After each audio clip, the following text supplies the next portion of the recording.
All right, so we're gonna jump into two topics today, and they're related. They're cousins: overhear psychology and transfer of care.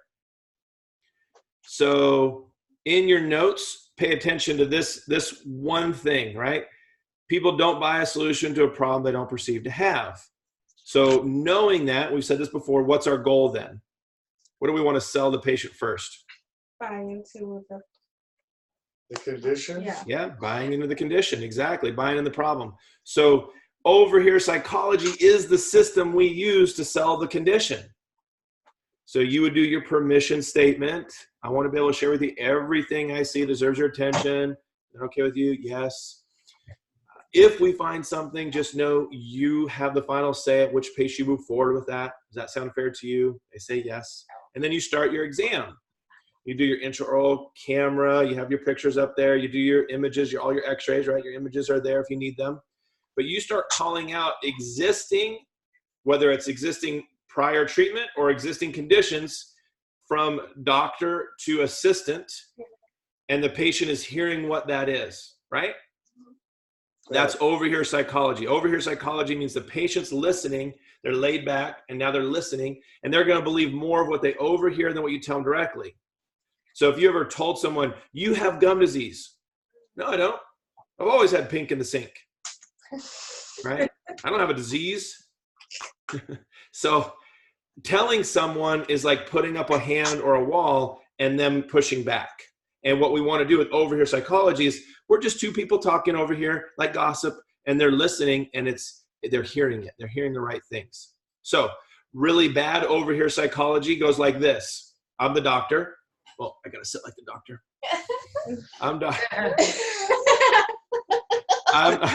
I'm Dr. Vickery now. And so I'm calling, this is the wrong way to do it. Okay. So Liz is my assistant, and I say, Liz, all third wisdom teeth have been extracted.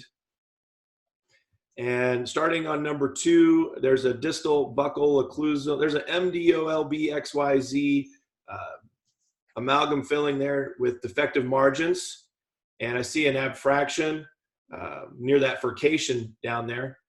And let's go ahead and let's put a crown on that tooth. Let's treat and plant a crown there. Okay, tooth number 3. Indirect, excuse me. She's ready to coach him. She's ready to coach the doctor. Yeah. So, all right, obviously, I gave a bunch of mumbo jumbo that the patient doesn't understand, right?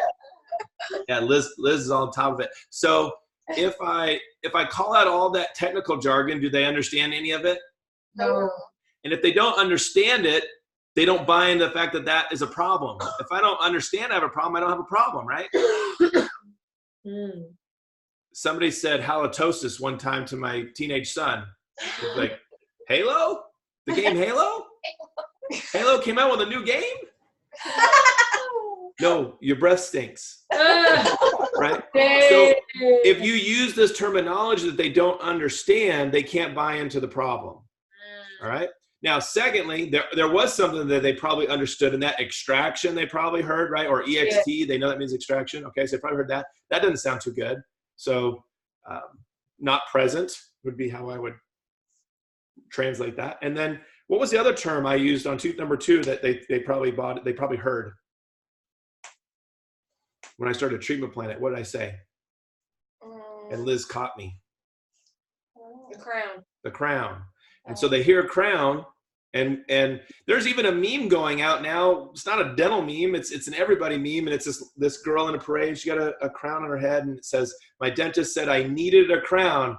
Me, I was like, I know, right? And have you guys seen that one? Yeah.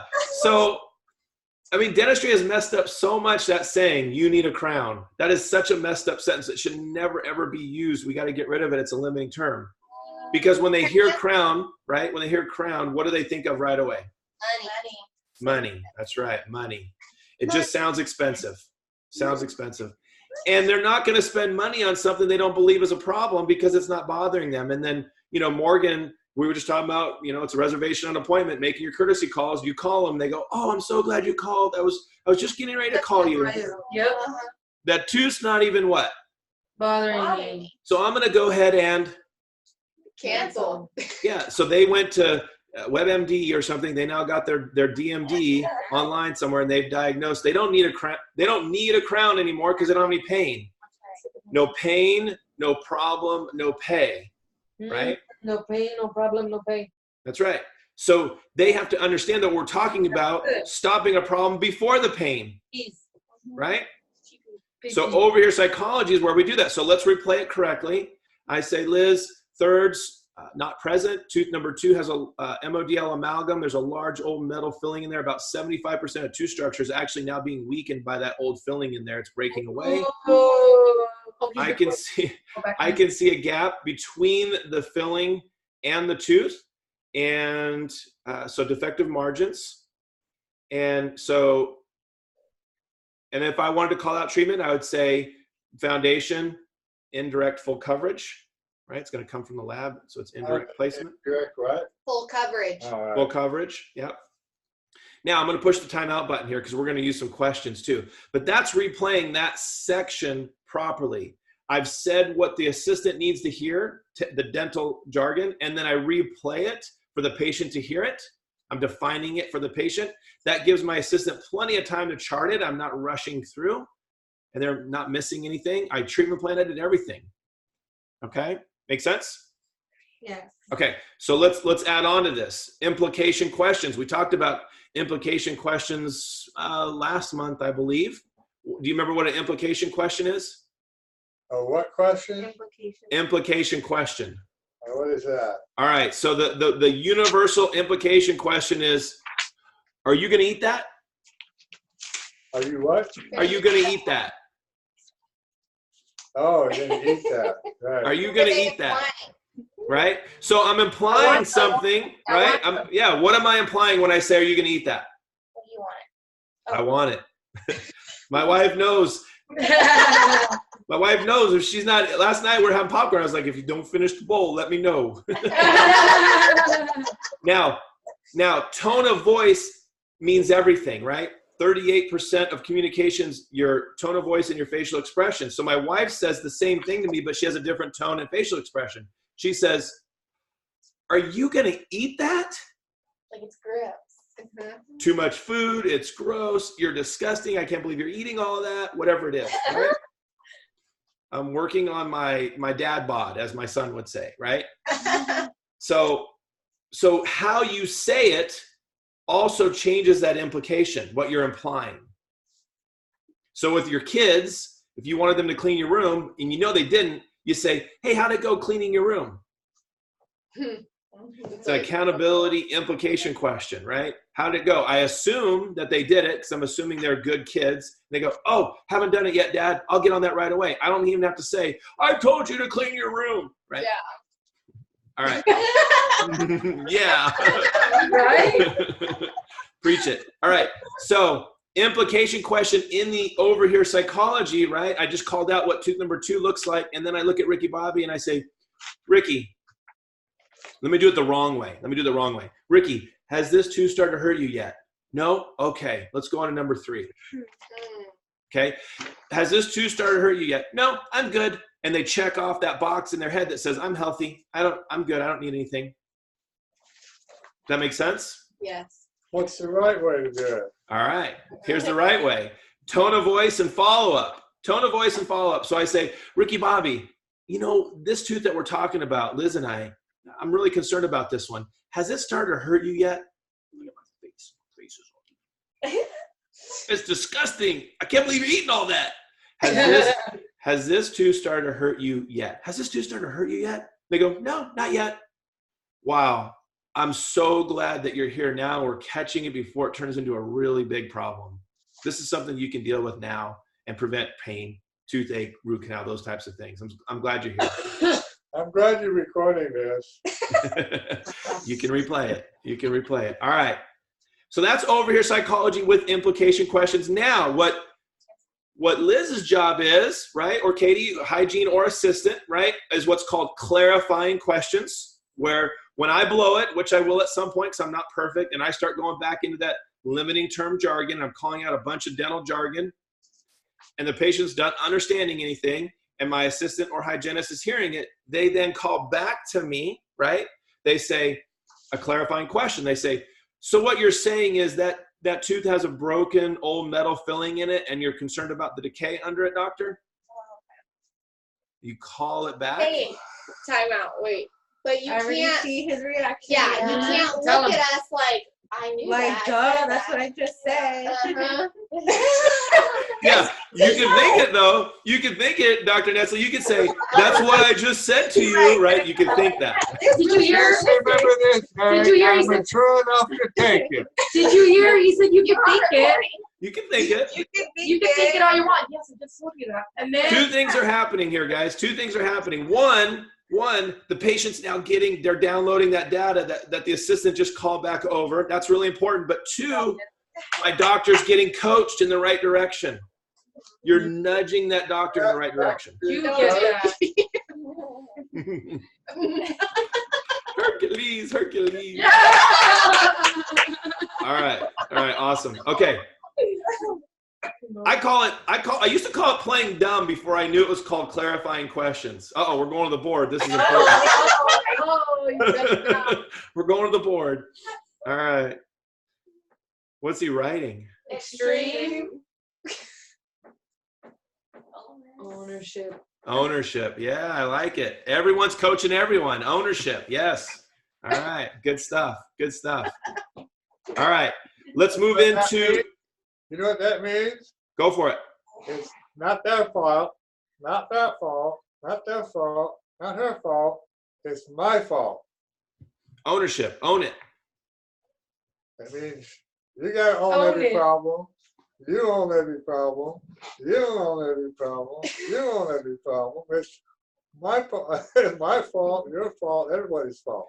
It's everyone's responsibility. Look, if something bad happens to me, I don't get the results I want, the patient canceled. I can be frustrated, but it's my fault. I'm not doing something to make it clear to them to keep the appointment, right? So anytime you're being coached through questions. What's that? We're on the same page. Yes, we got to do more. I can be frustrated, but I got to take ownership of that. All right. Let's go to transfer of care. So this is the cousin, right? Transfer of care. Yes. 2-on-1. All right, look, anytime a patient says they're moving forward, we have to make sure that we're communicating that commitment to someone else. So you cannot be in a relationship with someone without commitment. Would everybody agree with that? As soon as there's no commitment, there's no more relationship. So if doctors, he's just, telling me, I go, yeah, I'll get it scheduled. Yeah. And then, you walk me up front to Linda and, okay, they need a crown, all set, tap the desk and walk away. And then I say, Linda, you know what? I'm good. It's not going to bother me. I'm going to go ahead and wait. There was no transfer of care to empower Linda with the relationship. In other words, you're taking that relationship you have and you're giving it to someone. You're going to empower them in that relationship. That's how you keep. You never said that in boot camp before. So here we go. That's a different way you're doing it than boot So camp. 3 things you're going to transfer to do this. You're going to empower the next person. So 3 things you're going to do. Number 1, what's the most important thing for the patient to buy into? What is it? The condition. The condition. So the word we always use when we talk about condition is what? Concerned. Concern. Good job. 20 points for each of you. Yeah. Write them down. Write them down. Yeah, they're She's no- cheating over here with the paper out. Extra zeros. All right. So number 1, I'm going to put condition, and the word I'm going to use is concern. Number 2, You're fine. let me say this. If I'm the admin person, have you ever had someone come up and they go, yeah, I need a crown, and they go, it's not bothering me, and I don't have any ammunition to argue that point, right? To engage in the objection. I don't even know why. I can't read x-rays. I don't know why it was even recommended. And I go, okay, bye. If you change your mind, let us know. Hope it breaks. Hope it breaks. Oh my God. No, I'm kidding. No, but seriously, That's though. gonna strike you to do. I'm kidding. But seriously, I hope it does. Yeah. How's that? You're like, what? No. Hey, listen. Dentist, I just did I just did this post yesterday, I think, maybe the day before, on social media. How You're come we're not not following. following him on Facebook? Come on. You gotta be following me. I just listened to a podcast, and they weren't even talking about dentistry. They said the two most hated service providers, the mechanic and the dentist. Oh. So if you're not in relationship with them, and transferring relationship is just about the teeth and the money. And you can't be in relationship when it's just about teeth and money. There's no relationship there. So my challenge to my people on the video was, give me 5 things that you're doing to empower yourself to get more relationship with potential patients. Social media that you guys are doing phenomenal on, getting to know them, doing the SWOT, transfer is one of those things. If I just take the patient and I dump them off, all right, they're all set. Have a good day. We'll see you next time. If you have any questions, let me know. Bye. They're out the door. They leave, right? So number 1, I got to empower my next team member with this condition. The word is concern. Number two, commitment level, right? This is a relationship. Got to be commitment somewhere. What did you guys do out back? Okay. That means you had to get this before you brought them out to me. You can't just come out front and go, I think they want to do it. I don't know. Let's find out when they get out here, Eric. You're really good about doing that, like for us. When can we get that scheduled? When would you like to take care of this infection? Okay. He's been doing it all for us, so we haven't really been able to. So remember your question, chair side. How do you feel about moving forward with this plan? How do you feel? How do you feel about moving forward with this plan? And they go, yeah, I want to do it. Now I walk out front and I say, Doctor and Ricky Bobby are both concerned about the 2 teeth in the upper right that have fractures in them. I described that condition to my team member, okay? I haven't talked about crown or anything yet. I say, they're both concerned about it. Ricky Bobby wants to move forward and go ahead and get that scheduled. Right, Ricky Bobby? And I start nodding my head. When I start nodding my head, what do you guys start doing? Nodding your head. Yeah, we all start nodding our head. Yeah. Okay. And he's nodding his head. So he just confirmed he wants to do it right in front of my admin team member, right in front of Linda, right? Number 3, the why. Why is it important to them? Okay.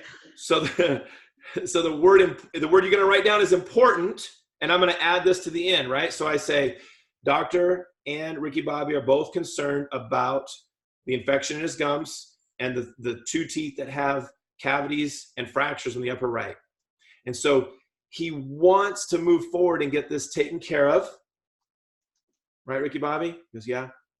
It's so important for him to have peace of mind knowing that there's not going to be any chance of that tooth breaking. And so he wants to get it done as soon as possible. Right, Ricky Bobby? I don't know what to do with my hands. Okay. Now, all right. So 1 is condition, the word is concern. 2, it's commitment, the word is want. And 3, it's the why, and the word is important. They didn't want to lose their teeth because their folks lost all their teeth. Whatever it is. Yeah, my dad lost all his teeth. I don't want to lose my teeth, so I would share that. Now, usually at this point, I get a hypochondriac in the room that says, hey, you can't say all that in front of other people in the reception area, and that's correct. However, the same HIPAA violation is when I walk out and go, yeah, Ricky Bobby needs a crown on number 2. All right, we'll see you later. That's a HIPAA violation as well. So lower your voice, semi-private area, consult room, block other people from hearing. Just make it appropriate, right? This information has to be passed. Now, let me ask you guys a question. Did I say anything about crowns or scaling and root planing? Nope. You know why? Because Linda can look at the piece of paper I click print on out back and see what we recommended for treatment. I phased it. I told her what's important first, and she knows what to do from that point. Right? Okay, now let's do this clinical to clinical. Let's do the same thing. Okay, do the same thing. We're going to do all 3 steps. So doctor walks in the room. I'm the hygienist, right? And I say, they do their small talk thing that they're doing. At some point, I got to cut it off, stop talking, stop talking about fishing. I got to jump in. And I say, Doctor, Marky Mark and I were talking about the 2 teeth in the upper right that have active decay and fractures off old metal fillings in there. We're both concerned about that, and he wants you to take a look at it and confirm what I'm seeing there. It's really important for him to know that there's no chance of anything interfering with his vacation that's coming up in a few weeks. Right, Marky Mark? Mhm. And the Funky Bunch? Yeah, yeah. All right. Make sense? Yes. Okay. So clinical to clinical, clinical to admin. You guys got it? Mhm. All right. What did I leave out? What did I not make clear? The same thing if she's talking perio. Yeah. You want me to do that? Accessing All right. pockets Yeah. up there, and he would like to keep the teeth. He's Yep. concerned. He wants to move forward with this. Now let me say something. All right. I haven't presented treatment yet because I need you to diagnose. So the commitment is to the fact that we both want you to confirm what I'm seeing. Right. Right. Yeah, not to treatment yet. I still haven't talked about treatment. Remember your 95/5 rule. 95% focus on that condition. Okay. I just caught something. I just thought of something. Intraoral cameras on your over here psychology part, your section 1 that we talked about today. Intraoral photos in there. That's overview psychology, right? They're seeing it.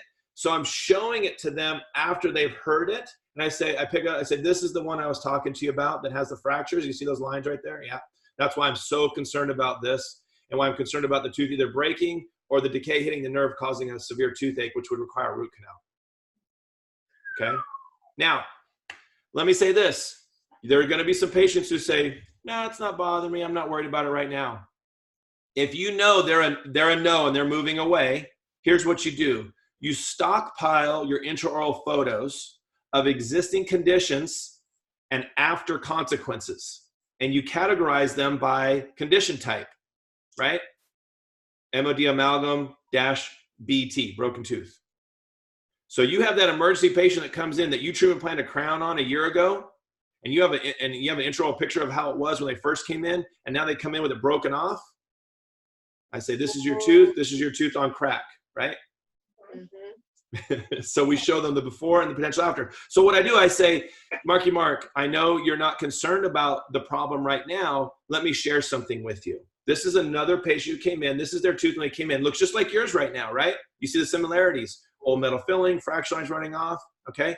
Here's how they showed up to me just a few months later when they decided not to do anything because it wasn't bothering them. Here it is broken off. That's a severe problem, more expensive problem to take care of. Are you sure you don't want to take care of it before this happens? And you lay it out that way, okay? I did forget to cover that. I apologize.